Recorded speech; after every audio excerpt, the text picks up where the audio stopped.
বানিয়েছিলাম কাতলা মাছের মুইঠা। এত ইজি আর ইয়ামি একটা রেসিপি, কি বলবো। তো তার জন্য প্রথমে 5 পিস কাতলা মাছকে লবণ হলুদ দিয়ে ভালো করে ভাপিয়ে নিয়ে তার কাঁটাগুলো আমি ভালো করে ছাড়িয়ে নেব।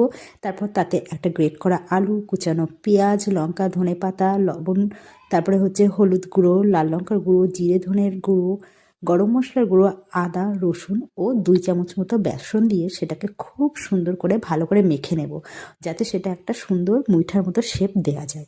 এরপর কড়াইয়ে একটু তেল গরম করে নেব বেশ খানিকটা। তারপর তাতে এক এক করে মুইঠাগুলো ছেড়ে দেব। সেটাকে বেশ লাল লাল করে এপাশ ওপাশ সুন্দর করে ভেজে নেব। মুইঠাগুলো ভেজে নেওয়ার পর আমি একটা বড় কড়াইয়ে একটু বেশ খানিকটা তেল দিয়ে নেব। তাতে দিয়ে দেবো 1 চামচ মতো ঘি। তারপর তাতে জিরে আর গরম মশলা ফোড়ন দিয়ে দেবো। তারপর তাতে দিয়ে দেবো আগে থেকে ভাপিয়ে রাখা পেঁয়াজ, টমেটো আর কাঁচা লঙ্কার পেস্ট।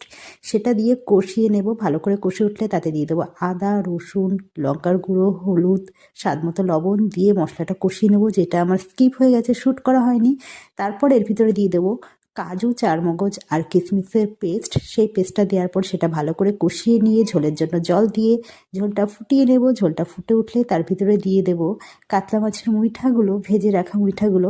সেগুলোকে ভালো করে ঝোলের সাথে ফুটিয়ে নেব। ঝোলটা যখন অনেকটাই কম হয়ে যাবে তখন তার ভিতরে দিয়ে দেব গরম মশলার গুঁড়ো।